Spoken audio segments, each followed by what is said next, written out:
गोल्डी बख्शी है कौन और लोग उन्हें कैसे जानते हैं? Is a cosmetologist queen. एक राजस्थानी कंजर्वेटिव फैमिली में से आके आपने मॉडलिंग तक पहुंचा, वो कैसे हुआ?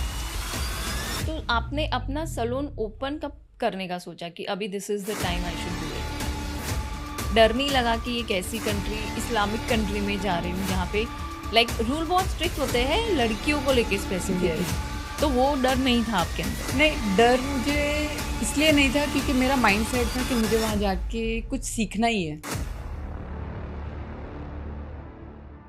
नमस्ते।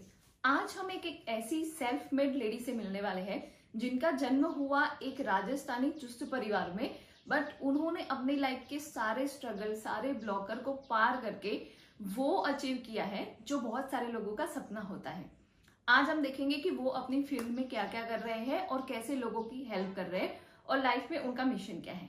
जी, मैं बात कर रही हूँ गोल्डी बख्शी की, जिनका ब्यूटी इंडस्ट्री की एरिया में बहुत बड़ा नाम है। और आज हम उनसे जानेंगे उनकी पर्सनल चीजें। प्रोफेशनल तो काफी सारे लोग जानते होंगे उनको, लेकिन उनके पर्सनल स्ट्रगल और वो लोगों को क्या देना चाहती है, उनकी एडवाइस जो इस प्रोफेशन में है लोग, ब्यूटी इंडस्ट्री में है लोग, उनके लिए क्या है और वो क्या नॉलेज शेयर कर रहे हैं, वो आज हम जानेंगे। तो सी यू इन द एपिसोड। नमस्ते। नमस्ते, हाउ आर यू? नमस्ते, आई एम गुड। गुड। स्वागत है आपका गोल्डी जी। सबसे पहले मेरा क्वेश्चन आपसे ये रहेगा कि गोल्डी बख्शी है कौन और लोग उन्हें कैसे जानते हैं? गोल्डी बख्शी जो लोग जानते हैं, गोल्डी बख्शी को इज़ अ कॉस्मेटोलॉजिस्ट क्वीन, जो आज इस इंडस्ट्री में सबसे अच्छे बेस्ट जिसे बोला जाता है इज़ अ इंटरनेशनल कॉस्मेटोलॉजिस्ट। सबसे ज़्यादा मुझे लोग स्किन एक्सपर्ट के नाम से जानते हैं, एज अ ट्रेनर मुझे लोग जानते हैं। तो ये कॉस्मेटोलॉजी इन ब्यूटी इंडस्ट्री क्या होता है? कॉस्मेटोलॉजिस्ट एंड ब्यूटी इंडस्ट्री के अंदर जो एक्चुअल जो मेन पार्ट है, जिसे बहुत लोगों ने अवॉइड किया हुआ है, इज़ ए स्किन एक्सपर्ट। जिनको कॉस्मेटोलॉजिस्ट मतलब होता क्या है, जैसे फर्स्ट मैं आपको वर्ड क्लियर करती हूँ। Cosmetic, okay. जिन्होंने कॉस्मेटिक के बारे में पढ़ा है, जो स्किन पे हम जो कॉस्मेटिक यूज़ करते हैं उसे कहा जाता है, जो कॉस्मेटिक के साथ वर्क करते हैं उसे कहा जाता है कॉस्मेटोलॉजिस्ट। एंड डर्मेटोलॉजिस्ट जो होते हैं वो डर्मिस लेयर, जो स्किन पे सर्जरी कर सकते हैं, इंजेक्टेबल ट्रीटमेंट कर सकते हैं, इसलिए उन्हें कहा जाता है डर्मेटोलॉजिस्ट। Okay okay. यस। तो ये आपने कहाँ से सोचा कि ये ऐसी कॉस्मेटोलॉजी जैसा कुछ है और आपको ये चीज़ करनी चाहिए? देखो, सोचा तो मैंने पहले तो कभी नहीं सोचा था क्योंकि मैंने कभी फील नहीं किया और बहुत सारी चीज़ें, बट हाँ, चैलेंजेस आए, देन आई डिसाइड कि हमें इसको एक अलग तरीके से ले जाना चाहिए, लोगों को अवेयरनेस देना चाहिए। और काफ़ी सारे से स्टूडेंट्स मुझे मिलते गए, क्योंकि मैं अगर मेरी बहुत सारे स्टूडेंट्स मुझे मिले, देन आई डिसाइड कि नहीं, इसको हमें प्रॉपर वे से नॉलेज के थ्रू हमें देना चाहिए। तो आपको क्या बचपन से यही था कि मेरे को इसी इंडस्ट्री में जाना है, कि मुझे हेयर, मेकअप, ब्यूटी इसमें जाना है, या आप कुछ और बनना चाहते थे? आप मुझे बताइए, किसी का भी कोई सपना होता है कि मैं किसी के पेडिक्योर मैनिक्योर करूँगी? कोई सपना ऐसा नहीं सोचता, राइट?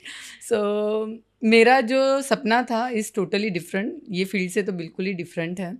और मैंने कंप्लीट किया है, मैं एविएशन फील्ड से हूँ।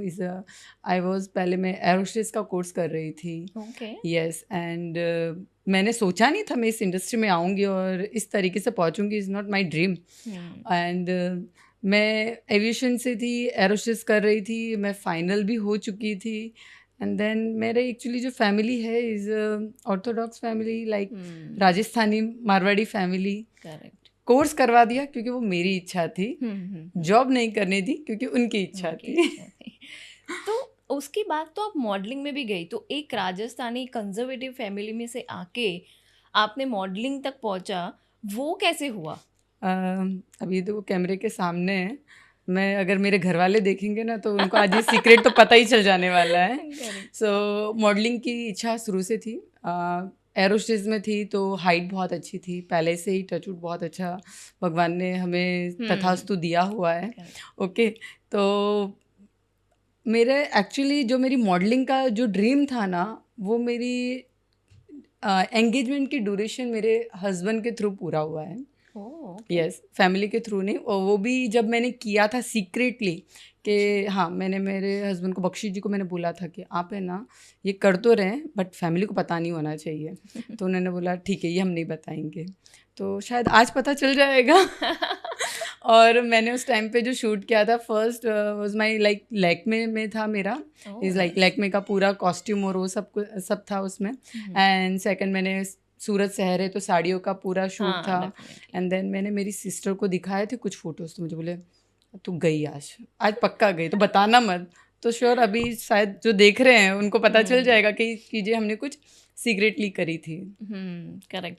और जब मतलब आपने ये जो इंडस्ट्री चूज़ की, जैसे आप एविएशन में थी, मॉडलिंग में थी, तो सडनली आप ये मेकअप, ब्यूटी सैलून, इन सब में कैसे आई, और उस वक्त आपका फैमिली का रिएक्शन कैसा था? देखो, एक ये जो मेरी जर्नी रही है, जो दिस वन, पहली चीज़ ये कि मैं एविएशन में ही थी और मैं कर रही थी आईटा। पापा ने एरोस्टेस के लिए मना किया, तो देन आई डिसाइड कि चलो मुझे आप फ्लाइट तो नहीं करने दोगे बट मैं ग्राउंड पे काम करना पसंद करूँगी। तो मैंने आईटा कंप्लीट किया फ्रॉम बड़ौदा से, ठीक है। एंड देन मैंने वहीं से कॉलेज किया, MSUC से मैंने वहाँ से कॉलेज कंप्लीट किया, यूनिवर्सिटी से। उसी बीच मेरी लाइक मुझे बख्शी जी मिले और फिर हमारी स्टोरी चालू हुई पूरी लाइफ की। ओके, बट उनकी मम्मी का वो इसी इंडस्ट्री से थे। अच्छा। यस, सो उन्होंने मुझे एक चीज़ बोली कि आप इस इंडस्ट्री में आ जाओ। बट मैं रेडी नहीं थी उस टाइम पे। मैं इतना अच्छा पढ़कर मैं लोगों के पेडिक्योर मैनिक्योर करूँगी, बिल्कुल नहीं। और एंगेजमेंट हो चुकी थी उस टाइम पे, तब मैंने बात करी पापा से। मेरे पापा बोले इतना पैसे डालने के बाद बेटा हमें नाई वाले काम नहीं करने, बिकॉज आई वॉज ब्राह्मण फैमिली से हूँ मैं, तो उनको नहीं पसंद, और वो मारवाड़ी फैमिली से थे। तो उन्होंने मुझे क्लियरली मना कर दिया था। बट अब मैंने सोचा कि जब ससुराली जाना है तो क्यों ना साथ में मैं पढ़ाई करते करते पार्ट टाइम जैसा मैं कर लेती हूँ, ऐसा करके। बट मेरी मदर इन लॉ ने कहा था, तो मैंने उनकी तरीके से स्टेप उठाए और आज मैं उनके ही सपोर्ट से यहाँ पे हूँ। ओके, तो एक ये कह सकते हैं कि एक ब्लेसिंग मिल गया आपके हस्बैंड और इन लॉज आपको। यस, मेरे हस्बैंड इन लॉज रियली, मतलब मैं बोल रही हूँ बहुत बढ़िया हैं। और ऐसा नहीं है कि सिर्फ तारीफ़ करने के लिए, बट आज मैं जहाँ हूँ मैं उनके ही सपोर्ट से हूँ। क्योंकि मुझे फर्स्ट डे याद है जब जावेद हबीब में मम्मी ने मेरा रजिस्ट्रेशन किया था फॉर वर्कशॉप, 3 डेज़ की ट्रेनिंग थी। तो उन्होंने मुझे कैसे रेडी करके भेजा था, एक जूस की बॉटल, वेफर्स, बुक्स, बैग सब दे के मुझे भेजा था। बेटा तुम जाओ, नहीं समझ आएगा चलेगा, पर वहाँ से बैठना आराम से। तो मतलब उन्होंने मेरा बहुत ही एक छोटे मतलब मेरी मम्मी से भी ज़्यादा अगर केयर करके अगर मुझे भेजा हो तो मेरी मदर इन लॉ ने, बहुत प्यार से। तो ये आपका डिफरेंट केस हो गया। वैसे सास बहू के कुछ झगड़े वाले केसेस होते हैं, आपका एकदम डिफरेंट केस नहीं है। हमारा ऐसा केस नहीं है। हमारा कैसा है कि इज लाइक मेरी मदर इन लॉ मेरी मम्मी जैसी है, मेरी मम्मी मेरी मदर इन लॉ जैसी है। तो आप तो सच में बेस्ट हो। बाकी Yes. सारी जो लेडीज देख रही होगी वो भी सोचेगी कि काश हमें भी ऐसी सास Yes. मिल जाती। एक और चीज़ बोलना चाहती हूँ अगर इसके बारे में बात हो रही है तो मेरे घर पे मैं राजस्थानी फैमिली से हूँ, तो मुझे अलाउड नहीं है जीन्स टी शर्ट पहनना, मुझे अलाउड नहीं है सीवलेस कपड़े पहनना, मुझे अलाउड नहीं था उस टाइम पे शॉर्ट स्कर्ट कुछ भी पहनना। तो काफ़ी बार कैसा होता था कि मुझे होता था, मैं स्कूल टाइम पे थी ना, तो मैंने शायद वहाँ पे 12 तक मैंने सिर्फ 2 या 3 ही मूवी देखी होगी। घर से अलाउड नहीं था, मूवी जाना भी अलाउड नहीं था। तो एक तरीके से इसलिए लव मैरिज करना ज़्यादा पसंद किया मैंने, क्योंकि मुझे राजस्थानी फैमिली में नहीं जाना है, क्योंकि मुझे वो बंदिश नहीं चाहिए। बिकॉज मेरे ड्रीम अलग थे उस टाइम, मेरे शुरू से ड्रीम अलग थे। मेरी मम्मी जब घर पे काम करते थे तब मेरी मम्मी मुझे बोलते थे बेटा ये काम करो। मैंने बोला मैं नहीं करूँगी, मैं इसके लिए नहीं काम करूँगी, मैं जॉब करूँगी, मैं काम करूँगी। तो जब छोटे थे तब मैं ये सोच रही थी, तो आई वॉज कि अब मेरा वो टाइम है, जब सोचते हो वो चीज़ मिलती है। करेक्ट। तो ये आपके जो इन लॉज ने आपको सपोर्ट किया, तो डायरेक्टली आपने अपना सैलून ओपन कर लिया या आपने कहीं पे जॉब करी या सीखा है ऐसे कुछ? नहीं, एक्चुअली मैंने जब मेरे इन लॉज ने मुझे कहा, उन्होंने मुझे सिखाने के लिए एक एकेडमी में, एक उनकी फ्रेंड के यहाँ पे मुझे भेजा था छोटे से पार्लर में सीखने के लिए। वहाँ मैं सीखती थी, बट मैंने पहले जॉब ही करी है। Okay. मैंने जॉब करी एज ए ट्रेनी, मैंने फ्री वर्क भी किया। मुझे नहीं पसंद था काम, तो मुझे मेकअप करना पसंद था बाकी सब में से, तो मैं मेकअप बहुत करती थी। तो मैंने जॉब ही करी है स्टार्टिंग से। ओके, तो आपने अपना सैलून ओपन कब करने का सोचा कि अभी this is the time I should do it? मेरा सैलून, अगर मैं बात करूँ शादी के बाद, जैसे मैं यहाँ आई अहमदाबाद 2011 में, और my first job star and Sitara. Yes, मेरी पहली जॉब थी जो स्टार एंड सितारा थी, और उस टाइम पे मुझे कोई नॉलेज नहीं था, और डायरेक्टली उन्होंने मुझे जॉब पे ले लिया था। लेने के बाद इनफैक्ट मुझे आईब्रो भी नहीं बनानी आती थी और आई वॉज स्केयर के आईब्रो के लिए जब क्लाइंट आते थे ना, तो मैं बाथरूम में छुप जाती थी, मैं नहीं निकलती थी जल्दी से। तो मेरा एक फ्रेंड था, मुझे बोलता था क्यों घबराती है तू? मैं यार मुझे आईब्रो नहीं आती। बोले कुछ नहीं होगा, तू कर तो सही।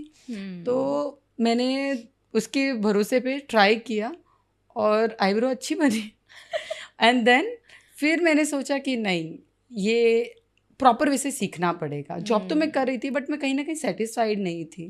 तो इनफैक्ट मैंने जॉब तो 2-3 साल जॉब करी आराम से, अलग अलग जगहों पे, जैसे जैसा एक्सपीरियंस होता गया। तो मैंने स्टार एंड सितारा जॉब करी, मैंने जोया में जॉब किया, फिर मेरे पास टाइम बचता था थोड़ा, तो मैं एज अ पार्ट टाइम जाती थी। मैं कहाँ पे? जिम में एज अ मैनेजर। यस, तो वो भी स्टार्ट किया मैंने। प्लस उसके साथ मुझे लगा कि मुझे पूरे दिन सैलून पे बहुत वर्क करना पड़ता है, तो मैं थोड़ा चेंज कर देती हूँ फील्ड में। मेकअप में बहुत इंटरेस्टेड थी, तो मैं सबसे पहले सैलून छोड़कर मैंने 2 साल जैसा जॉब किया होगा, फिर मैं कलर बार में चली गई। कलर बार में as a makeup artist, as a manager थी मैंने वहाँ पे काफ़ी टाइम काम किया। बट जो मेरे पास टाइम बचता था तो मैं जाती थी। मैंने पार्ट टाइम के लिए जिम ज्वाइन कर लिया था एज अ मैनेजर। सुबह 5 बजे जाना, फिर मैं दोपहर में आती थी, फिर शाम को जाती थी। बट कहीं ना कहीं मुझे ऐसा लगा कि ये जो भी कर रही हो ना, ये मुझे गलत जगह ले जा रहा है। मतलब मेरा जो ड्रीम था, जो मेरा गोल था, मैं वहाँ तक नहीं पहुँच सकती इस तरीके से। तो इसीलिए फिर वो सोच के आपने सैलून स्टार्ट किया अपना? नहीं, मैं ये भी नहीं बोलूँगी कि मैंने तब सैलून स्टार्ट किया। एंड उसी बीच मैंने ऑनलाइन के कोर्सेज जो थे, मैंने वो थोड़े फिल करे थे, जिसमें मेरा स्किल इंडिया के थ्रू एज अ एसेसर में जॉइंट हुई। यस, सो पढ़ने का बहुत शौक था अच्छे से, और इस इंडस्ट्री को समझने के लिए मुझे अंदर से वो होता था कि मुझे क्यों समझ नहीं आ रही, ये चीज़ें मुझे प्रॉपर आ क्यों नहीं रही है। तो स्किल इंडिया के थ्रू जब मैं एज अ एसेसर गई, और वहाँ मुझे उन्होंने बोला आपको इनकी एग्ज़ाम लेनी है बिकॉज आप इसी फील्ड से हैं। और वहाँ मैंने ट्रेन किया कितने बच्चों को, 5000 स्टूडेंट्स को, अलग अलग बैचेस होते थे। तब मैंने ट्रेन किया ना, देन आई देखा मैंने उनको कि उनको कुछ नहीं आता। तो 1 मिनट में आपको रोकूंगी। स्किल इंडिया ये वही है जो गवर्नमेंट ने लॉन्च किया है? यस, गवर्नमेंट ने, मोदी जी ने बहुत अच्छा प्लान किया। गवर्नमेंट ने बहुत अच्छा प्लान किया है लोगों को एजुकेशन देने के लिए। उनका आइडिया बहुत अच्छा है कि लोग एजुकेट हो विथ सर्टिफाइड। बट जहाँ पे ये एजुकेशन मिल रहा था जिनके थ्रू, वो सिर्फ लोग पैसे के लिए कमा रहे थे। प्रॉपर नॉलेज जहाँ जाना चाहिए था वहाँ नॉलेज नहीं जा रहा है, जहाँ पे ट्रेनिंग जानी चाहिए वहाँ ट्रेनिंग नहीं मिल रही है। सिर्फ बच्चों को बोला जा रहा है कि आप आओ मॉर्निंग में पंच करो और नून में जाके पंच आउट कर दो। बट ये जब मैंने 40 डेज़ की ट्रेनिंग उन लोगों की देखी, एंड देन आई डिसाइड कि नहीं, ये रॉन्ग हो रहा है। मतलब इन लोगों के पास सर्टिफिकेट्स तो आ रहे हैं, बट नॉलेज ज़ीरो है। किसी को कोई नॉलेज नहीं, ना फेशियल का, ना स्किन का, ना नेल्स का, किसी भी चीज़ का नहीं। देन आई डिसाइड कि नहीं, इसको एक सही तरीके से ले जाते हैं। फिर मैंने जो मेरा फर्स्ट स्टार्ट किया था, मैं पहले घर से ही स्टार्ट करा था, छोटा मोटा जो मेरा काम था। फिर मैंने घर से नहीं, फिर मैंने एक बड़ा सा सेंटर लिया जहाँ पे मैंने स्किल इंडिया के through, because I am certified TOT trainer. Yes, मैंने मुंबई से ट्रेनिंग ली NSDC की। मैंने अपने आप को ये किया चैलेंज कि नहीं, मुझे बच्चों को अच्छी सी ट्रेनिंग देनी है। चाहे मुझे वहाँ से पैसे ज़्यादा मिले या कम, बट मुझे ट्रेनिंग देनी है, अच्छा नॉलेज देना, क्योंकि वो मेरे पास है। तो मैंने TOT ज्वाइन करा, और आप बिलीव नहीं करोगे, पूरे गुजरात में हम, एक मेरे साथ एक और थे, हम 2 ही फर्स्ट आए और कोई पास ही नहीं हुआ था उसमें TOT ट्रेनिंग के अंदर गुजरात के थ्रू। तो फिर मैंने सेंटर ओपन किया, एंड देन मेरा salon and skill India through centre मैंने वहाँ करा, और काफ़ी सारे स्टूडेंट्स को ट्रेन किया। करेक्ट। तो हम ये सेफ साइड ये कह सकते हैं कि गवर्नमेंट स्कीम अच्छी लॉन्च कर रहे हैं, पर नीचे वाले लोग जो गड़बड़ करते हैं उस पर कंट्रोल करना बहुत ज़रूरी है। क्योंकि देखो, जो विज़न आया ना ट्रेनिंग देने का, बिना पैसे की ट्रेनिंग मिल रही है, अच्छे वेल ट्रेनर्स आपको ट्रेन कर रहे हैं, हाँ तो लोगों के पास जो नॉलेज जानी चाहिए, क्योंकि आज यही बच्चे फ्यूचर बन रहे हैं, करेक्ट। आज यही बच्चे एक ड्रीम देख रहे हैं, बट वो ड्रीम पूरा नहीं कर सकते बिकॉज ऑफ नॉलेज नहीं है। कहीं ना कहीं कैसा है कि आप शुरू से ही बच्चों को सही चीज़ नहीं सिखाओगे तो उनका जो गोल है वो डाइवर्ट हो जाता है। करेक्ट। फिर वो अपने आप को कहीं ना कहीं कोसते हैं, यार मुझे यहाँ पहुँचना था, मैं पहुँच नहीं पाई, वो रिग्रेट फील करते मैं ये करना चाहती थी बट क्योंकि उनको सही तरीके से पढ़ाया ही नहीं गया। मे बी आप ऐसा सोचते हो क्योंकि आपने वो स्ट्रगल देखा है। Yes. और जो लोग एक्चुअली वो काम करते हैं वो सिर्फ पैसे के लिए करते हैं, तो वो इतना नहीं देख पाते, वो इमोशनल टच नहीं रहता उनमें शायद, क्योंकि आपने वो स्ट्रगल देखी है कि कैसे करना है क्या है, तो आपका शायद वो इमोशनल चीज़ है कनेक्टेड। यस, क्योंकि जैसे मैंने आपको बताया मैं इस फील्ड से नहीं थी, मैंने प्रॉपर नॉलेज नहीं लिया था, तो मुझे जब मैंने फर्स्ट जॉब करी तभी मैंने फील करा कि अरे मुझे तो आता ही नहीं है। हाँ। तो मतलब मैं कहीं ऐसा सोच रही थी, अगर काश मैंने एरोस्पेस छोड़कर मैंने कोई अच्छी एकेडमी ज्वाइन करी होती या प्रोफेशनल टेक्निक ट्रेनिंग ली होती तो मैं बहुत जल्दी आगे बढ़ चुकी होती। मैं छोटे छोटे कोर्स करके छोटी छोटी चीज़ें सीख के मुझे होता था यार ये सही नहीं है, इसलिए मैंने ये फाइनल से जो मैंने स्ट्रगल करा, जो मैंने फेस की प्रॉब्लम, काफ़ी बार क्या होता है आप क्लाइंट का काम कर रहे हो, क्लाइंट आप पे ट्रस्ट कर रहा है इसलिए वो स्माइल कर रहा है, बट आप खुद अंदर से सेटिस्फाइड नहीं हो। हमें ऐसा लगता है कि मैं 1 डे का वर्कशॉप ले लूँ या 2 डे का वर्कशॉप ले लूँ, या मैं एक छोटा सेमिनार देख लूँ या एक वीडियो क्लिप देख लूँ या मैं यूट्यूब देख लूँ या इंस्टाग्राम देख लूँ, उससे पूरी नॉलेज नहीं मिलती। एक पूरा एजुकेशन ही आपको कंप्लीट करता है। Correct. और वो मैं नहीं चाहती कि कोई भी स्टूडेंट जो मेरे थ्रू मेरे साथ आ रहे हैं उनको पूरा नॉलेज मिले और वो गुमराह ना हो जाए, अपने गोल जो उनका गोल है जहाँ उनको पहुँचना है वो अपने गोल तक पहुँच पाए। करेक्ट। क्योंकि मैंने भी ये देखा है कि हम अगर अहमदाबाद या कोई बड़ी सिटीज़ की हम लोग बात करें तो वहाँ के जो ब्यूटिशियन जो मेकअप आर्टिस्ट होते हैं जो मतलब टॉप लेवल के हैं ऑब्वियसली, वो डिफरेंट होते हैं। जब छोटे यही लोग जैसे आप जैसे सिखाते हो वैसे बहुत सारे लोग और सिखाते हैं, बट वो जब जैसे छोटे टाउन के मेकअप आर्टिस्ट को या सलोन वालों को जब सिखाते हैं तो पक्का नहीं होता। I have seen it my self, मेरा खुद का एक्सपीरियंस है कि मतलब मुझे देख के जितना पता है वो उन आर्टिस्ट को उतना भी नहीं पता होता। करेक्ट। एंड वो लोग मतलब 20-20 हज़ार चार्ज कर रहे हैं फिर भी, और गांव के लोगों को क्या ही समझ आता है। Yes. उनको ऐसा लगेगा कि अरे ये तो इतनी बड़ा 20,000 लेती है तो अच्छी आर्टिस्ट ही होगी, वो दे देते हैं पैसे, बट एग्जैक्टली उनको नहीं समझ आता है कि ऐसा क्यों हो रहा है। मैं आपको एक चीज़ बताऊं, इसमें एक चीज़ है, इज एंटरटेनमेंट बिजनेस हो चुका है अभी के टाइम पे। लोग दिखाते कुछ और हैं, एक्चुअल होता कुछ और है। लोग अपनी इतनी बड़ी एकेडमीज दिखाएंगे, इतनी अच्छी वीडियोस दिखाएंगे, मेकअप दिखाएंगे, सब कुछ अच्छा दिखाएंगे, लोग आपको देख के ही आ रहे हैं। जैसे ही वो आपके पास आते हैं तो उनको जो चाहिए वो नहीं मिल पाता। आप कैमरे के अंदर कितनी अपनी जर्नी दिखा सकते हो, वो रियल तब होता है जब आपके पास लोग आते हैं। मैं एक मेरा एग्जांपल मेरे स्टूडेंट्स का मैं शेयर करना चाहती हूँ जो अभी आके मेरे पास गई है। वो हरियाणा से आई थी। उसने मुझे बोला कि मैम मैंने घर के लिए पैसे जमा करके रखे थे, 2-2.5 समथिंग कुछ अमाउंट अच्छा उसने डिपॉजिट करके रखा था, सेव करके रखा था कि मैम मैं ना नया घर लेना चाहती थी। तो मैंने डिसाइड किया कि मैं घर लूँ या मैं मेकअप का क्लास करूँ। तो उन्होंने मेकअप का क्लास ज्वाइन किया। बोले हम पैसा कमाएंगे मेकअप से एंड देन हम लोग अच्छा घर बना सकते हैं। तो उसने बोला मैम मेरी वो आखिरी सेविंग थी जो मैंने उस एकेडमी में भरी, और मुझे बाद में पता चला कि उस कोर्स के अंदर तो चीज़ें बहुत अलग है। जिस मैम के पास मैं सीखने जा रही हूँ वो मैम सिर्फ मुझे 6 दिन ही मिलने वाले हैं, बाकी सब उनके ट्रेनर मुझे ट्रेनिंग दे रहे हैं। मैं कांपने लग गई कि मेरे जो लास्ट पूंजी थी, क्योंकि मुझे उन्होंने एकेडमी में एंट्री भी तभी करने दी थी कि पहले जब मैंने पैसे पूरे डिपॉजिट करे थे। उसके बाद उन लोग के बहुत सारे एक्सपेंसेस होते, बहुत सारी चीज़ें होती है।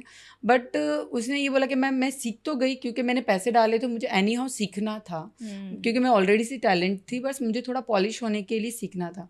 बट एक चीज़ है कि मैं जितनी सेटिस्फाइड मुझे चाहिए था, मैंने जितने पैसे डाले मुझे वो नहीं मिला। और मुझे जो मिला, मुझे ऐसा लगता है कि फ़र्स्ट टाइम मैंने इतने क्लासेस, इतने वर्कशॉप, इतने मास्टर क्लास करने के बाद जो मुझे फर्स्ट सक्सेसफुल क्लास मिला है वो आपका मिला है। तो ऐसे बहुत सारे स्टूडेंट की एक स्टोरी है कि कहीं ना कहीं वो लोगों की एक लास्ट पूंजी होती है, और पैसा सबके लिए मैटर करता है। डेफिनेटली। और सबसे ज़्यादा लोग जो पैसा खर्च करते हैं, मैं ये बताऊंगी, जिनको आगे बढ़ना है ना, वो ये नहीं देखते कि वो कौन सी जगह से आ रहे हैं, वो ये नहीं देख रहे कि हमारे पास आखिरी और पहला कितना पैसा है, वो ये चाहते कि इससे हम कितना अर्न कर सकते हैं। और जब आपके ट्रेनर्स, आपको टीचर्स पूरी नॉलेज नहीं देते हैं, तब मुझे बहुत दुख होता है, ऐसा क्यों किया। हाँ, तो आई थिंक बड़े इंस्टीट्यूट फिर पैसे कमाने का मशीन हो जाते हैं उनके लिए। वो एक देखो, ये मेरे एक्सपीरियंस है, ये मेरा मानना, मैं ये नहीं बोलूँगी हर इंस्टीट्यूट ऐसा है या नहीं है, बट एक ये है कि चाहे कोई भी पढ़ा रहा हो, चाहे वो बड़ा इंस्टीट्यूट हो या एज अ फ्रीलांसर हो या एज अ ट्रेनर्स हो या ऑनलाइन पढ़ा रहे, मैं चाहती हूँ अगर आप एज अ टीचर हो तो दिल खोल के पढ़ाओ, दिल छोटा करके मत पढ़ाओ, क्योंकि आप जिनको नॉलेज दे रहे हो ना, वो आगे का भविष्य है। आपको सेल्फिशनेस बोलते हैं ना, कोई मतलब नहीं होना चाहिए वो कितना, अगर मेरे स्टूडेंट ज़्यादा कमाते मुझे बहुत खुशी होती है। हाँ। आपके अंदर जिस दिन ये आ गया ना कि मेरा स्टूडेंट मुझसे आगे बढ़ गया, तो आप बेस्ट टीचर हो। तो ये कॉस्मेटोलॉजिस्ट आप जो हो, वो आपको ख्याल कहाँ से आया कि ऐसा कुछ मुझे करना चाहिए? कॉस्मेटोलॉजिस्ट का जो मेरा ख्याल आया, वो मेरा आया कि जो मुझे चाहिए सीखने के लिए, क्योंकि नेशनल ट्रेनिंग तो मैं ले चुकी थी NSDC से, I am certified trainer, but मुझे कुछ नया चाहिए जहाँ पे एक्चुअली कॉस्मेटिक के बारे में अच्छी नॉलेज हो, प्रॉपर ट्रेनिंग मिले। तो मैंने डिसाइड किया दुबई जाने के लिए। सो मैंने दुबई से KSDA एंड DHA दोनों मैंने कंप्लीट किए, और वहाँ मैंने मेरा जो पूरा कोर्स था वो 1-1.5 महीने का था, मैंने वो पूरा कंप्लीट किया वहाँ से। तो ये आप जो कॉस्मेटोलॉजिस्ट हो, उसके बारे में हमें थोड़ा बताओ, क्योंकि हमने सर्जिकल डॉक्टर वाला तो सुना है, बट ये ब्यूटी वाला तो मेरे लिए भी बहुत नया था, तो सबके लिए नया होगा। तो Yes. ये आपने कैसे सोचा, आइडिया कैसे आया आपको ये? देखो, सबसे पहली चीज़ ये कि ये नॉन सर्जिकल ट्रीटमेंट्स हैं जो एज अ कॉस्मेटोलॉजिस्ट हम कर रहे हैं, राइट। पर जो ये मैंने ट्रेनिंग जो जहाँ से ली है, वो मैंने ली है दुबई से। अच्छा। दुबई में एक्चुअली मैंने जो पूरा कोर्स कंप्लीट किया, वो कोर्स था मेरा 1 से 1.5 महीने का कोर्स था, जो मैंने दुबई में पूरी ट्रेनिंग मेरी कंप्लीट करी। और दुबई ही मैंने इसलिए पसंद करा बिकॉज ऑफ जितने भी कॉस्मेटिक के regarding surgical non surgical treatment जो सक्सेसफुल रहे हैं, वो दुबई में मुझे सबसे ज़्यादा मिले। और कोरिया तो अभी आया है, मैं ऐसा बोलूँगी पहले भी था, बट ट्रेंडिंग अभी हुआ है कुछ प्रोडक्ट्स की वजह से। बट मुझे बहुत अच्छी ट्रेनिंग मिली दुबई से। ओके। और दुबई में आप यहाँ से सब डिसाइड करके गए थे या कैसे हुआ ये सब आपके साथ? सरप्राइज। दुबई मैंने कुछ डिसाइड नहीं किया था। यस, मुझे इतना मेरा गोल था कि मुझे इंडिया में ट्रेनिंग नहीं लेनी, मुझे आउट ऑफ कंट्री में लेनी है। वो डिसाइड मैंने किया फिर दुबई का। और मैंने कोई फाइनल नहीं किया था कि ये एकेडमी में जाना है। हाँ, बट मैंने कुछ सर्च करे थे, बट मैंने बात नहीं कर पाई थी उनसे, कहीं से कांटेक्ट नहीं हो पा रहे थे, बात नहीं हो पाई। तो मैंने डिसाइड किया कि मैं चली जाती हूँ। बट मेरे घर वाले बोले, जा रहे हो, पता है कहाँ जाना है? मैं कहा नहीं। कहाँ पे रहोगे? नहीं, होटल्स है, इतना मुझे पता है दुबई। एंड दुबई सेफेस्ट है, सबसे बेस्ट। एक चीज़ है, लड़कियों के लिए दुबई बहुत सेफ है। पर वहाँ पे रूल्स बहुत स्ट्रिक्ट नहीं है? वहाँ पे थोड़ा आपको ऐसे डर नहीं लगा कि एक ऐसी कंट्री, इस्लामिक कंट्री में जा रही हूँ जहाँ पे लाइक रूल बहुत स्ट्रिक्ट होते हैं लड़कियों को लेके स्पेसिफिकली? तो वो डर नहीं था आपके अंदर? नहीं, डर मुझे इसलिए नहीं था क्योंकि मेरा माइंड सेट था कि मुझे वहाँ जाके कुछ सीखना ही है। और मैंने अपने आप को प्रॉमिस किया था कि मुझे कुछ अच्छा कर आना है। इसीलिए मैंने मेरे घर वालों को बताया। तब मेरे हस्बैंड भी डर रहे, तुम अकेली जाओगी, मतलब ये मेरी पहली ट्रिप थी जहाँ मैं अकेले जा रही हूँ, और किसी का कोई सपोर्ट नहीं था वहाँ पे, कोई मुझे जानता तक भी नहीं है। तो मैंने जस्ट गई, और आप बिलीव नहीं करोगे, 4 दिन मैं होटल से सिर्फ देखती थी नियर बाय एकेडमी कौन कौन सी है मेरी, कितनी होटल्स में मैंने स्टे किया। 4 दिन मैंने 4 डेज मैंने 35 एकेडमीज सर्च करे। 35 अलनादा से शाहजहाँ से दुबई से मैं ऐसी कोई जगह नहीं छोड़ी। और फर्स्ट डे से मैं मेट्रो में ट्रैवल कर रही थी। फर्स्ट डे से, मतलब जैसे ही मैं एयरपोर्ट से उतरी, वो दिन से लेके पहले दिन से लेके आखिरी दिन तक मैंने फुल मेट्रो घूम लिया होगा। मतलब ऐसी कोई जगह नहीं छोड़ी होगी जहाँ मैं नहीं गई हूँ। और मैंने ये भी सुना कि आप क्या घर का खाना खाने के लिए आप 100-150 किलोमीटर ट्रैवल करते थे? हाँ, actually I am a vegetarian, मैं एक तक भी नहीं खाती हूँ। और मैं वहाँ का खाना खा खा के मतलब मैं क्या फ्रूट्स ले सकती हूँ, जूस ले सकती हूँ, थोड़ा बहुत खाती थी वेज में, जितना लगता था टेस्टी उतना मैं खा पा, बट एक्चुअली मैं मन भर के खा नहीं पा रही थी। तो मेरे ही फ्रेंड के थ्रू किसी ने, मेरे फ्रेंड ने मुझे बताया कि गोल्डी डोंट वरी, मैं एक तुम्हें बताता हूँ एड्रेस, तुम वहाँ जाओ और तुम्हें खाना मिल जाएगा। आप बिलीव नहीं करोगे, मेरी क्लास ख़त्म हुई शाम को 7 बजे और मैंने कुछ 2.5 से 3 घंटे का ट्रैवल लिया फॉर खाना खाने के लिए। मैं रात को उनके घर गई, मैं थी कहाँ पे, बर्जुमन। खाने के लिए मुझे बहुत मन था और मुझे अंदर से क्रेविंग हो रहा था, मुझे घर का खाना खाना है, मुझे कुछ भी चाहिए पर घर का चाहिए, क्योंकि जितने भी लोग मेरे साथ थे वो सब फिलिपिनोज थे। और फिलिपिनोज का सबको पता है कि खाना कैसा होता है। ओके, मैंने जोमेटो सब कुछ करा बट मुझे घर का इंडियन फूड खाना था। तो मैंने मेरे फ्रेंड से कहा इंडिया में, तो उसने मुझे बोला कि मेरे एक फैमिली वाले हैं, तुम वहाँ जाके खा लेना। उनके ठीक है, तो उन्होंने मुझे एड्रेस दिया कि आप शाहजहाँ चले जाओ, और मैं थी बर्जुमन में। तो मैंने बोला ठीक है, मुझे पता नहीं था वो इतना दूर है, वो 2.5 से 3 घंटे का रास्ता। मैं शाम को 6 बजे बैठी और मैं रात को पहुंची हूँ 10:30-11 बजे। और मैंने जस्ट खाना खाया, मैंने इनको थैंक यू बोला, मुझे बहुत अच्छा लगा, और मैं वापस घर आई हूँ रात के 2 बजे। तो मतलब इतना ये था कि मुझे घर के खाने की याद आ गई, क्योंकि 1-1.5 महीना रहना और डेली सैलेड खाना, डेली ब्रेड खाना, और स्पाइसेस के बिना आप नहीं रह सकते। और वो भी गुजराती या राजस्थानी, स्पेशली राजस्थानी लोग बहुत इतना चटाकेदार खाना खाते हैं। वहाँ पे है रेस्टोरेंट, ऐसा नहीं है, बट मैं वेजिटेरियन, तो मुझे जहाँ नॉनवेज भी बनता है ना, मैं वहाँ प्रॉपर खाना नहीं खा पाती, मेरा सबसे बड़ा प्रॉब्लम है। ये सही है। yes. तो उधर से आपका कोर्स कितने टाइम का आपको कोर्स लगा वहाँ पे? मेरा 1-1.5 महीना जैसा मेरा पूरा कोर्स था। एंड मैंने एक बहुत स्ट्रगल, मतलब एक ये हुआ कि मुझे रहने में बहुत प्रॉब्लम आई। तो मुझे वहाँ पे पीजीज भी बोले गए थे, कि जहाँ जिस एकेडमी मैंने 4 दिन में फाइनल करा एकेडमी, मैं वहाँ जा के घूमती थी। बहुत सारे शॉर्ट कोर्सेज मुझे मिले, लंबे कोर्सेज भी थे, कुछ 1 मंथ, कुछ 3 मंथ वाले थे। देन आई डिसाइड कि मुझे फ्रेशर से ही स्टार्ट करना है। तो पूरा कॉस्मेटोलॉजिस्ट मैंने किया वहाँ पे, बट वहाँ रहने में प्रॉब्लम ये थी कि वहाँ के पीजीज आप नहीं रह सकते। मतलब एक बंक बेड होता है, एक के नीचे 2-3-4, मेरा ये तरीके से तो मैं नहीं रह पाऊँगी, because of veg, non veg, Pakistani, Indian, Russian, सब लोग एक साथ में रहते थे, मेल फीमेल एक ही जगह। तो मैं नहीं रह पा, और वहाँ के जो एक टिपिकल, क्योंकि वहाँ विंडोज़ ओपन नहीं होती, पूरा सेंट्रल एसी रहता है, तो जो स्मेल है ना वो पूरे दिन घर में घूमता है, तो आप वहाँ पे नहीं रह सकते। मैं फिर भी एक बार ट्राई किया कि मैं पीजी में रहने जाती हूँ, वेरी कॉस्टिंग, कि मुझे होटल स्टे करना पड़ रहा है। तो मैं गई, मेरी जो मैम थे, इज़ मैम सोफ़ी मैम, तो उनकी 2-3 कैट्स थे। तो फिलिपिन, उन्होंने बोला आ जाओ आप मेरे साथ, मेरे पीजी में आप रहना, आपको एक मैं बेड दे दूँगी। मैंने बोला ठीक है। मैंने बोला चलो यार, मेरा माइंड सेट कैसा था कि पीजी मतलब हमारे जैसा इंडिया में पीजी होता है वैसा। तो जैसे ही मैंने दरवाज़ा खोला तो बहुत सारे, कोई अफ्रीकन था, कोई पाकिस्तानी था, कोई लड़के इतने सारे दिखे, लड़कियाँ इतनी सारी दिखी मुझे। मैंने कहा ठीक है चलो कोई नहीं।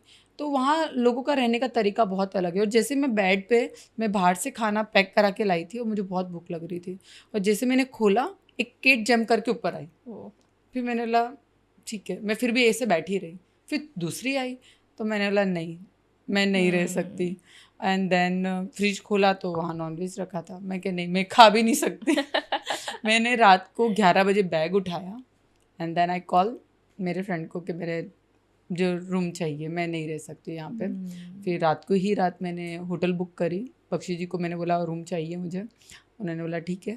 फिर आप बिलीव नहीं करोगे, मैं जितने दिन दुबई में थी, मैंने ऐसी कोई होटल नहीं छोड़ी होगी जहाँ मैं रही नहीं हूँ। मतलब मैंने ये सोचा, जब फाइनली आ ही गई हूँ, जो ड्रीम सोचा है कि एक एशिया की, सब बोलते हैं ना, वर्ल्ड की सबसे बेस्ट टॉलेस्ट होटल जो है उसमें भी रही हूँ। मुझे बुर्ज खलीफा के सामने रहना था, मैं वहाँ पे भी रही हूँ। मतलब मेरे वो 1 मंथ मैंने पढ़ाई तो करी, बट मैंने मेरे सारे ड्रीम्स भी पूरे करे।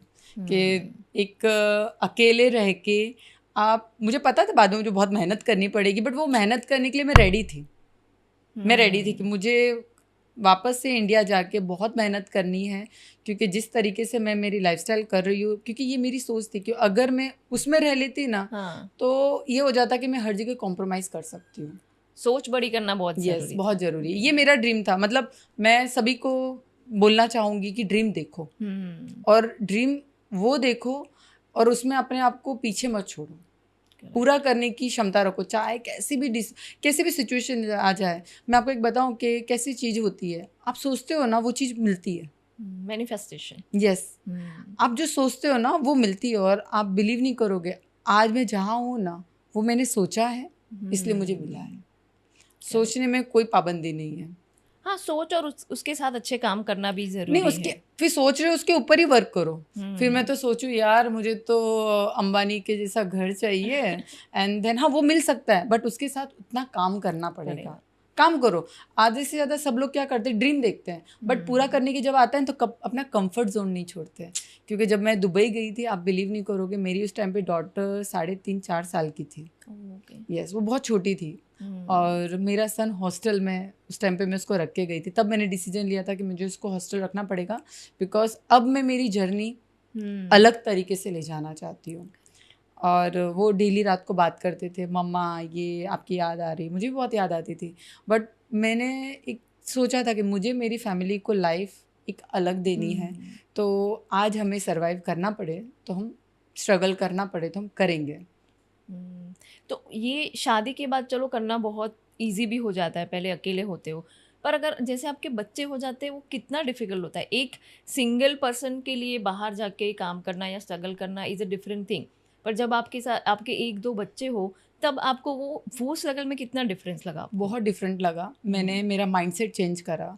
मैं भी सभी की तरह रेगुलर लाइफ जो होती थी उसी तरीके से खाना बनाना, बच्चों को स्कूल पहुंचाना, ट्यूशन पहुंचाना, फिर ये करवाना, फिर मैं सैलून पे फोकस कर रही थी। तो मैं वो आगे ग्रो नहीं कर रही थी, बिकॉज मैं झांसी की रानी तो हूँ नहीं कि मैं सारी चीज़ें एक साथ में कर लूँ। मैंने एक काम किया, मेरे बच्चों के साथ मुझे बहुत प्रॉब्लम आई कि मुझे उसको भी टाइम देना है, मुझे घर पे भी टाइम देना है, मुझे काम पे भी टाइम देना है, पर जो मेरा गोल है मैं नहीं पहुंच पा रही हूँ।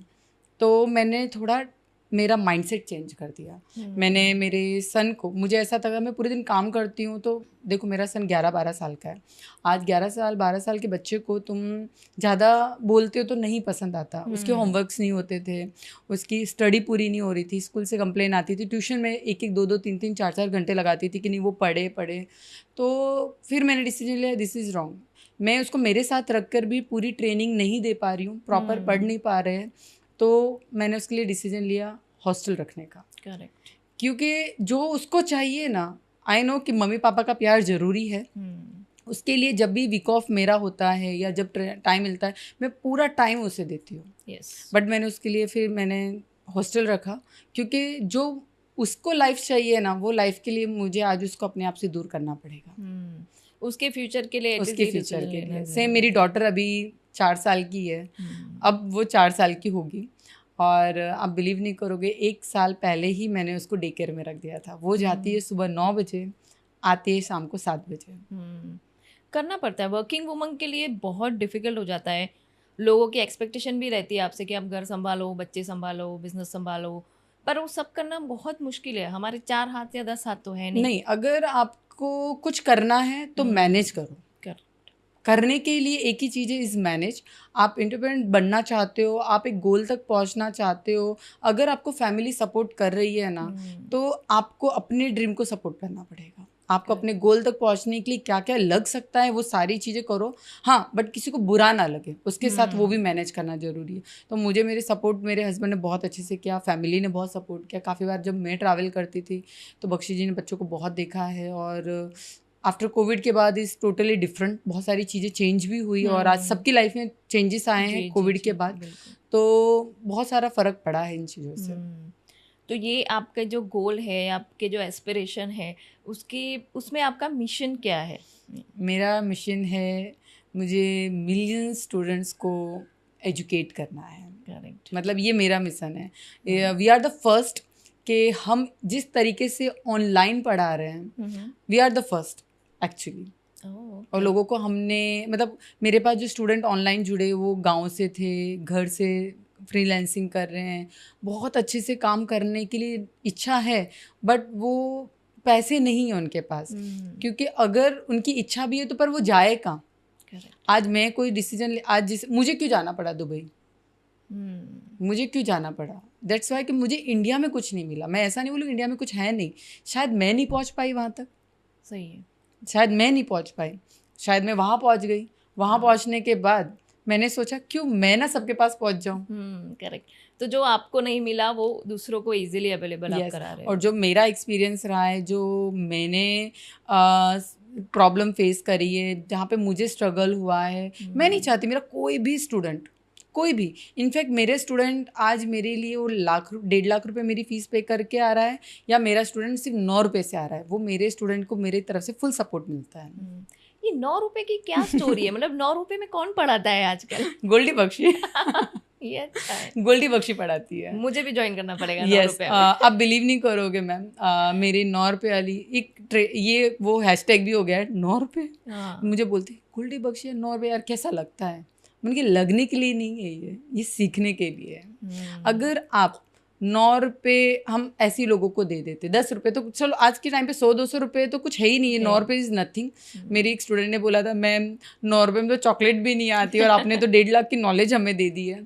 सो 9 रुपये पैसा इंपॉर्टेंट नहीं है। मैंने फ्री जानबूझ के इसलिए नहीं करा। मुझे लोगों ने बोला फ्री क्यों नहीं दे रहे हो? क्योंकि free is nothing, free is nothing.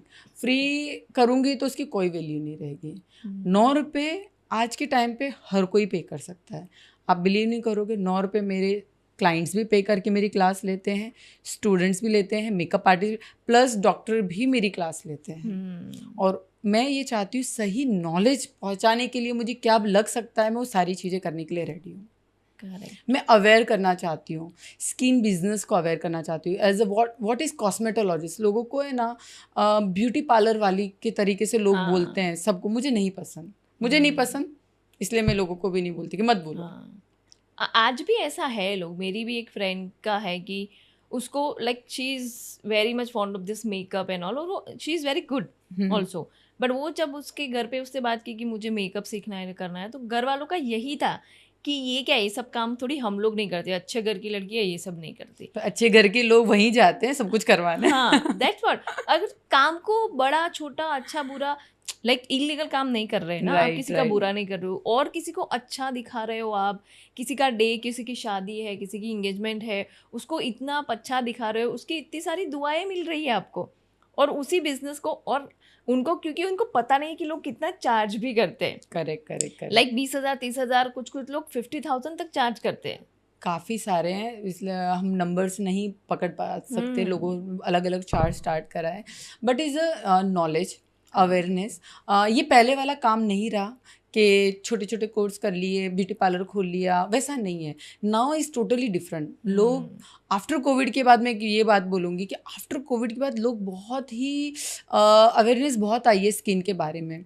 लोगों को अच्छा दिखना बहुत पसंद है, और आज सभी को नो मेकअप लुक चाहिए। सोशल मीडिया का ज़माना है, तो दिखना मतलब ऐसा ही एक वो जो बोलते हैं हम लोग रिटेल में कि जो दिखता है वो बिकता है। करेक्ट। तो वो ऐसा है इसमें।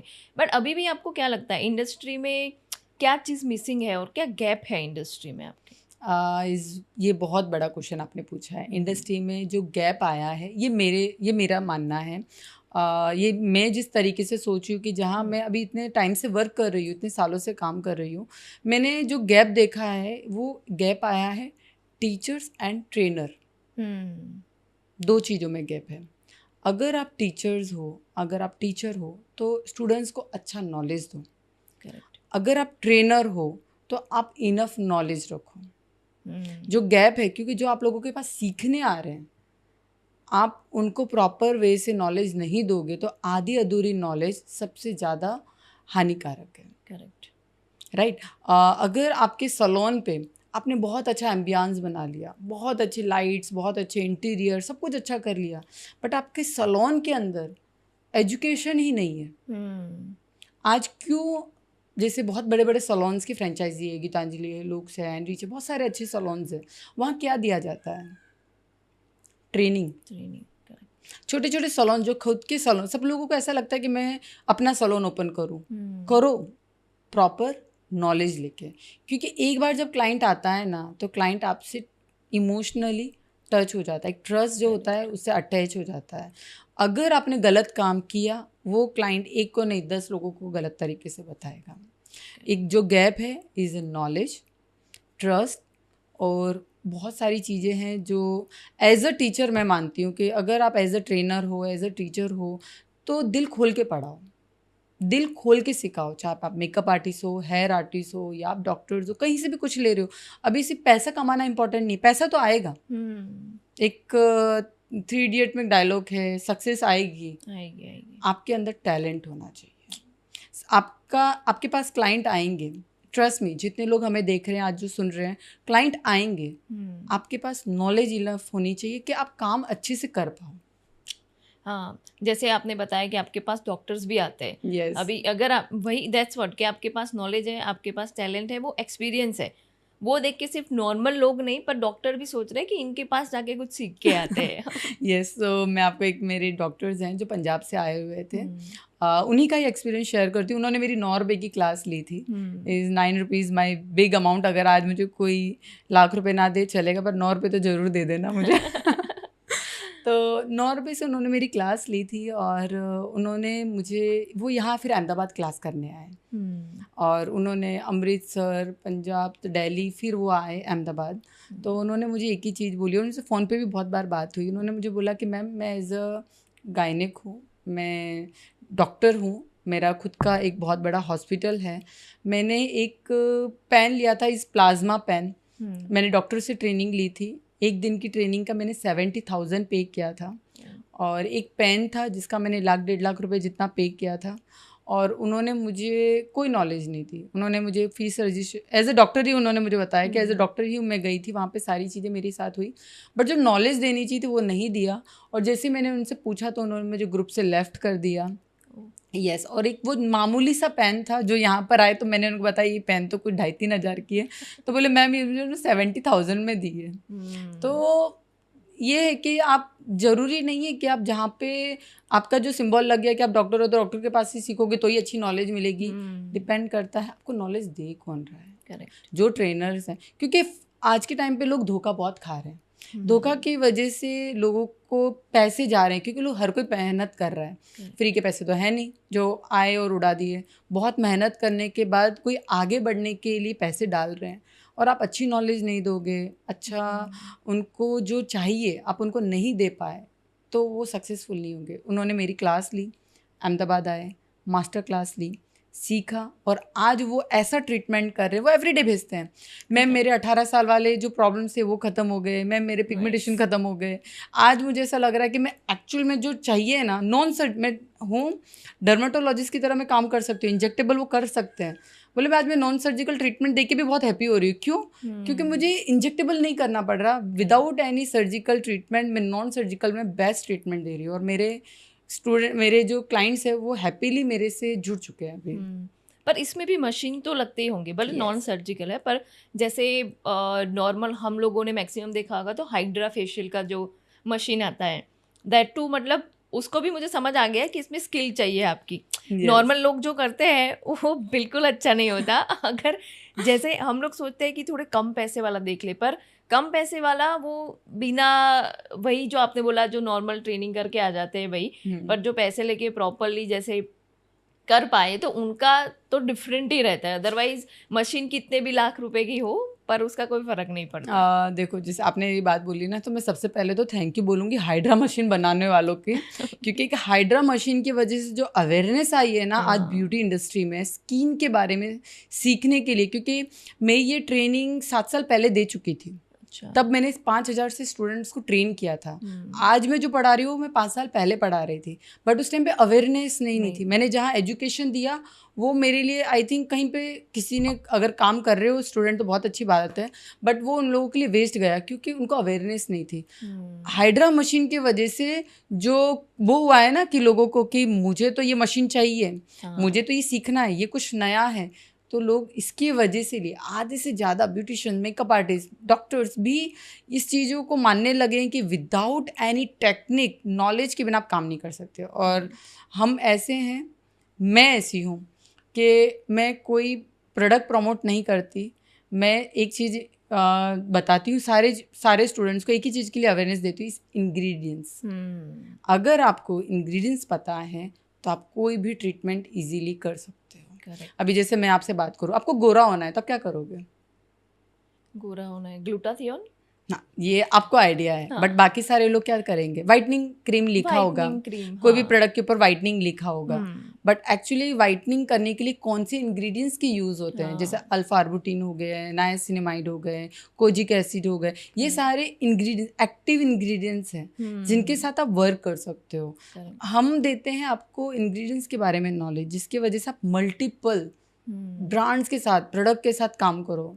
मैं कोई आपको एक ब्रांड नहीं दूंगी आपको यही यूज़ करना है, नहीं। अब मैं इंग्रेडिएंट्स के बारे में पढ़ाऊंगी, आप वो पढ़कर जैसा चाहो 4 प्रोडक्ट में भी 40 फेशियल कर सकते हो। हाँ, वरना पहले तो इतनी अवेयरनेस अभी आई है, वरना पहले तो Gold, फेयरनेस silver, pearl। मतलब वो ब्लीच कर देते थे, फेस पे ब्लीच करा, जो आपके फेशियल हेयर थे वो गोल्डन हो गए तो आप फेयर दिखोगे। दैट वाज इट, फेयर होने के लिए। यस। बट ये कैसा है कि अवेयरनेस, जैसे मैंने आपको बताया कि एक मशीन के वजह से लोग अवेयर हुए, और आज जितने भी मेकअप आर्टिस्ट हैं, जितने भी हेयर आर्टिस्ट हैं, आज जितने भी अच्छे लोग हैं, आज सब यही सोच रहे हैं कि हमें कॉस्मेटोलॉजिस्ट बनना है। वाई? क्योंकि देखो एक सिंपल सी चीज़ है, आज ब्राइड आपके पास आ रही है, वो क्यों जो मेकअप चाहिए सबको नो मेकअप लुक चाहिए। तो नो मेकअप लुक कब होगा? जब आपका स्किन अच्छा होगा, और आपका स्किन जब अच्छा होगा तब आपको स्किन का नॉलेज होगा। नहीं तो आपके सैलून पे बहुत सारे प्रोडक्ट आ सकते हैं, सेल्स पर्सन आएंगे, प्रोडक्ट सेल करके चले जाएंगे, बट आपको इसके पता ही नहीं है तो आप कैसे यूज़ करोगे? कैसे करोगे? करेक्ट। पर ये जैसे इंजेक्टेबल, जैसे हमने बोला स्किन लाइटनिंग, अभी बहुत सारे सैलून को तो नहीं, इंस्टीट्यूट लोगों ने ओपन कर लिए कि इंजेक्टेबल्स दे देते हैं, जैसे ग्लूटाथियोन है तो वो इंजेक्ट कर देंगे, आप गोरे हो जाओगे। उसका कहीं ना कहीं वो थोड़े टाइम बाद असर निकल जाता होगा, या कोई साइड इफेक्ट नहीं होता होगा उसका? देखो मैं आपको बताती हूँ, मेलेलिन एंड ग्लूटा दोनों साथ में चलते हैं। इज़ लाइक ये हमारी डर्मिस की सुपरफिशियल लेयर में होती है, मेलेलिन एंड ग्लूटा। मेलेलिन है जो हमारी स्किन की पिगमेंट को हाई करता है, मतलब कलर को डार्क करता है। ग्लूटा जो है वो हमारी स्किन को फेयर करता है। ये कब होता है कि जब आपके अंदर आपका कोलाजन और फाइबर्स, इलास्टिसिटी जब डाउन होने लगते हैं, या आपकी एज ग्रो मतलब बढ़ने लगती है, तो हमारी स्किन 10%, अगर जैसे मैं सभी को बताती हूँ कि हर 10 साल में हमारी स्किन 6% डिक्रीज हो जाती है, मतलब पतली हो जाती है। तो इसमें ऐसा है कि अगर आपकी स्किन पतली हो रही है उस टाइम पे, और आपको ग्लूटा से आप वाइट शॉर्ट टर्म के लिए हो सकते हो, आपको उसकी कंटिन्यूटी टैबलेट्स लेनी पड़ती है, कंटिन्यूटी आपको उसके सप्लीमेंट्स खाने पड़ते हैं, और ये भी कोई श्योर नहीं है, इससे कोई गोरा नहीं हो सकता। आपका इंटरनली जितना मेलेलिन है, जितना ग्लूटा है, आप उतना ही फेयर हो सकते हो, इससे एक्सट्रीमली नहीं हो सकते। और एक्सट्रीमली जब होते हैं तब उस प्रोडक्ट के अंदर स्टेरॉइड्स होते हैं, बहुत सारी चीज़ें होती हैं। कॉस्मेटिक ऐसी चीज़ है आज के टाइम पे आपको पूरा बदल सकती है। करेक्ट। यस। सो नॉलेज के साथ अगर वर्क करो तो लाइफ में आगे आपको कैंसर वैंसर ऐसी कोई प्रॉब्लम्स नहीं होती। आज सारे लोग बहुत सारी चीज़ों के लिए फेस कर रहे हैं, किसी को कैंसर हो रहा है, किसी को बहुत सारी कम एज में प्रॉब्लम्स आ रही हैं, हार्ट अटैक का आ रहा है। तो ये कहीं ना कहीं चीज़ें आप इंटेक्ट करते हो, तो ये क्योंकि ये स्किन है। अगर हम बात करें आपका सबसे बड़ा ऑर्गेन क्या है? स्किन। और स्किन को सब लोगों ने ऐसे लाइटली छोड़ दिया कि ठीक है मेकअप कर लेंगे, ठीक है कुछ भी खा लेंगे, ठीक है। नहीं कर सकते, ये भगवान ने दिया हुआ है, इसका एक सिस्टम है, आप उस सिस्टम के साथ खेल नहीं कर सकते। करेक्ट। और काफ़ी लोग, अभी मैं कुछ डॉक्टर से भी मिली, वो भी बात कर रहे थे, जैसे हम रेगुलर हेयर प्रोडक्ट्स हम लोग यूज़ करते हैं, जैसे स्किन के लिए प्रोडक्ट्स यूज़ करते हैं, कोई भी केमिकल हम लोग, ये एक्सफोलिएटिंग है, ये वो है, ये वाला शैम्पू है, या कोई भी ऐसी चीज़, जैसे तो लोग डेली मेकअप करके घूमते हैं, तो ये भी मुझे डॉक्टर ने बताया कि ये भी हार्मफुल है, और कैंसर या ऐसे कई सारी स्किन डिसीज भी ये रीज़न है इसका। तो अगर ये रीज़न है तो फिर ये इंडस्ट्री इतनी बूम कर रही है, तो लोगों को पता नहीं है या क्या? देखो पता, आज आपको भी पता है कि प्रोटीन खाने से क्या होगा, हेल्दी रहोगे। करेक्ट। आप खाते हो, कितना खा पाते हो? कितना नहीं खा पाते। आज सबको पता है, बट मुझे आज कहीं जाना है, मुझे अच्छे से दिखना है, तो आप इंटेक नहीं कर रहे हो, आप एक्सटर्नल चीज़ें करवा रहे हो। बट ये दो चीज़ आपकी तभी अच्छे से चल, देखो कैंसर, ये कोई भी बीमारी पैदा क्यों हो रही है, आप बाहर से सारी चीज़ें कर रहे हो पर इंटरनली कुछ भी नहीं कर रहे हो। इसके लिए अगर आप दोनों को बैलेंस करोगे ना तो ही हो सकता है। एक्सरसाइज करना बहुत ज़रूरी है, हेल्दी डाइट खाना बहुत ज़रूरी है, हेल्दी फ्रूट खाने बहुत ज़रूरी है। आपकी लाइफस्टाइल को सेकंड जो सबसे मेन इम्पॉर्टेंट है इज़ आपके माइंड को पॉजिटिव रखना। अभी सबके लाइफ में स्ट्रगल है, सबके लाइफ में टेंशन है, प्रेशर है, बहुत सारी चीज़ों का है, बट आपके माइंड को बहुत ही कूल रखना, गुस्सा ना होना, पॉजिटिव सोचना, अगर कोई चीज़ आ रही है तो उसको पॉजिटिव तरीके से ले जाना, ये सारे आपकी हेल्थ में इम्पैक्ट करते हैं। करेक्ट है। तो आपकी तरफ से अभी जो प्रोफेशनल है, जो यंग है, जो अभी इस इंडस्ट्री में नए हैं या आना चाहते हैं, उनको आप क्या एडवाइस दोगे? जो नए हैं, जो इस इंडस्ट्री में आना चाहते हैं, मैं सभी से एक चीज़ कहूँगी, आप कहीं पे भी ट्रेनिंग लो पर पूरा कोर्स करो। आधी अधूरी ट्रेनिंग मत लो, वन डे का लुक एंड लर्न मत लो। ले रहे हो तो सिर्फ देखो, समझो, ये हैक है, आपको थोड़ी हेल्प करेंगे बट आपकी जर्नी पूरी नहीं करेंगे, आपका जो गोल है वहाँ तक नहीं पहुँचाएंगे। इज़ अ हैक कि अगर जैसे कोई चीज़ ऐसी है कि आपने ये करके ऐसे लगा लिया तो आपको बेनिफिट मिलेगा, बट आज के लिए आप अपने गोल तक नहीं पहुँच सकते। अगर आप इस फील्ड में आना चाहते हो तो सबसे पहले अपना एक गोल बनाओ, आपको जाना कहाँ तक है। अगर आपको ऐसा लग रहा है कि मुझे यहाँ तक पहुँचना है, मुझे एक बहुत अच्छा मेकअप आर्टिस्ट बनना है या एज अ कॉस्मेटोलॉजिस्ट बनना है, तो उसके पीछे आपको क्या क्या लग सकता है। सैलून ओपन करना बहुत बड़ी बात नहीं है, काम करो। मैं सबसे एक चीज़ बोलती हूँ, जॉब करो सबसे पहले। जब आप एज अ जॉब करते हो तो आपको ग्राउंड फ्लोर पता चलता है कि कैसे वर्क किया जाता है, कैसे क्लाइंट्स को बुलाया जाता है, क्लाइंट के साथ कैसे ट्रीटमेंट किए जाते हैं। और उससे पहले मैं एक चीज़ बोलूँगी कि प्रॉपर ट्रेनिंग लो, देन यू स्टार्ट। और हर 6 महीने में ट्रेनिंग लेना ज़रूरी है।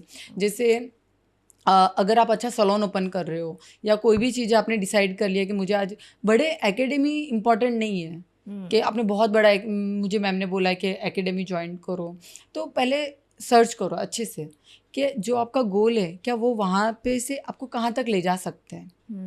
बिना सोचे समझे नहीं कि मेरी फ्रेंड ने ये कोर्स किया, आज वो 1.5-2 लाख रुपए महीना कमा रही, मैं भी करूँगी, ऐसा नहीं।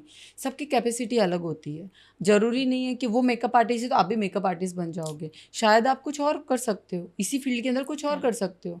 एक्सपर्टीज रखो अपनी, बट सब में हाथ मत घुमाओ। हम क्या करते हैं, मैं बहुत अच्छी मेकअप आर्टिस्ट, अब एक काम करती हूँ, मैं बहुत अच्छी कॉस्मेटोलॉजिस्ट बन जाती हूँ।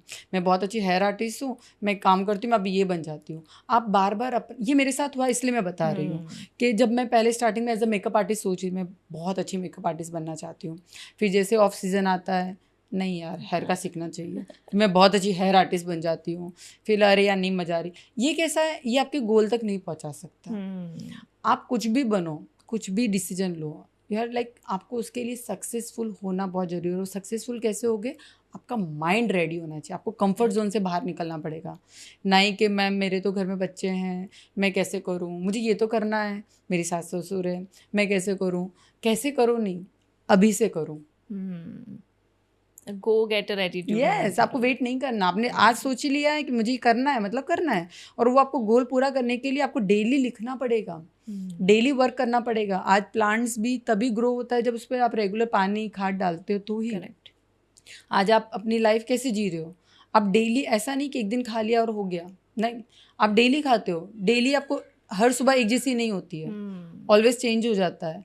तो आपको स्टे, मतलब आपको रेडी रहना है, आप छोड़ नहीं सकते। काफ़ी सारे स्टूडेंट्स हैं जो कोर्स कर लेते हैं, सीख लेते हैं, फिर लगता है यार मैंने सीखा तो मुझे क्या सीखने की ज़रूरत है। नहीं, अपडेट रहना ज़रूरी है। बिना अपडेट के आप कहाँ चले जाओगे आपको पता नहीं चलेगा, क्योंकि इसमें ट्रेंड्स ही इतने चेंज हो जाते हैं। ब्यूटी इंडस्ट्री तो हर महीने कुछ नया ट्रेंड चल रहा होता है। आप ब्यूटी इंडस्ट्री की बात करो, मैं मोबाइल भी अपडेट मांगता है। हाँ करेक्ट। मोबाइल भी अपडेट मांगता है। पहले आप मोबाइल, हम नोकिया वाला यूज़ करते थे, क्या आप वो यूज़ करते हैं? नहीं। आज हर कोई अपडेट मांग रहा है, तो आप क्यों नहीं? आप माइंडसेट करके मत रखो कि मैंने तो सीखा हुआ है, मैं तो मैम हूँ, मेरा इतना बड़ा सैलून है, मेरा इतना स्टाफ है, मैं क्यों सीखूँ? नहीं, सीखना पड़ेगा, आगे बढ़ना है तो सीखना पड़ेगा। करेक्ट। और ये तो प्रोफेशनल की बात होगी, पर जैसे हम जैसे लोग हैं जो घर से ही थोड़ा बहुत कुछ कर लेते हैं, जैसे उनके लिए आप क्या टिप्स देना चाहोगे? जैसे स्किन के लिए या हेयर के लिए है, या डर्मा रिलेटेड कुछ भी है, तो आप क्या उनको सजेशन देना चाहते देखो, मैं अभी सभी को एक चीज़ है, जो हाउस वाइफ्स हैं, जो जॉब पे भी करते हैं, नहीं है सैलून जाने का टाइम, आप सिर्फ 3 ही चीज़ फॉलो करो। क्लिंजर, मॉइस्चराइज़र, SPF मॉर्निंग में, नाइट में मेकअप रिमूवल, क्लिंजर, एंड जो आपको प्रॉब्लम्स हो रही है सीरम्स वहाँ यूज़ करना है उसके अकॉर्डिंग, एंड देन अच्छे से हाइड्रेटिंग मॉइस्चराइज़र। ये चीज़ आप फॉलो करो डे और नाइट में, आपको बहुत अच्छा रिजल्ट मिलेगा। और एक और चीज़ बताऊंगी कि एवरी मंथ अपने लिए एक ब्रेक लो, सिर्फ 1 घंटा एवरी मंथ, 1-2 घंटे सिर्फ अपने लिए ब्रेक लो अपने आप को, क्योंकि आप बहुत वर्क करते हैं, हाउसवाइफ बहुत वर्क करती है, घर पे बहुत सारा काम होता है उनको। आज मैं बोलती हूँ कि जो बाहर काम कर रहे हैं एज अ प्रोफेशनल, जो वर्क कर रहे हैं, जो बोलते हैं मैं तो जॉब पे जा रही हूँ बैग लेके, बट जो हाउसवाइफ है वो 24 आवर्स वर्क करती है। मैं ये बोलूँगी मैं तो 8 घंटे काम करती हूँ, बट जो हाउसवाइफ है वो 24 आवर्स वर्क करती है, तो उनको नीड है ब्रेक की। जैसे हर लेडीज़ के घर में आज सबके रूल्स है कि संडे खाना नहीं बनेगा, राइट? तो ऐसी एक डे बना लो कि आज इस दिन पे मैं नहीं हूँ, अपने आप को पैम्पर करो, अपने आप को रिलैक्स करो, फेशियल कराओ, हेयर स्पा कराओ, मैनिक्योर कराओ, पेडिक्योर कराओ, मूवी जाओ, हैप्पी रहो। आप हैप्पी रहोगे तो पूरी फैमिली हैप्पी रहेगी, आप दुखी रहोगे तो अब कुछ नहीं हो सकता। एक हाउसवाइफ की एक आदत होती है कि यार इतने पैसे क्यों डालने हैं, इतने पैसे क्यों डालने हैं, घर की होम रेमेडीज़ कर लेते हो। मैं ये नहीं बोलूँगी मत करो होम रेमेडीज़, आप अपने लिए टाइम दो जहाँ आपको अच्छा लगता है। मैं ये नहीं बोल रही लेविश सैलून में जाओ, पर जहाँ आपको अच्छा लगता है ना वहाँ जाओ, 1-1.5 घंटा अपने लिए पैम्पर, फेशियल कराओ, वैक्सिंग कराओ, जो भी कराना है, जो ट्रीटमेंट कराना है, घर बैठ के मत करो, बाहर निकलो, थोड़ा चेंज लगेगा। करेक्ट। गोल्डी जी, बहुत अच्छा लगा आपसे बात करके, बहुत कुछ नया सीखा है हमने, एंड हमारे व्यूअर्स ने भी बहुत कुछ नया सीखा होगा।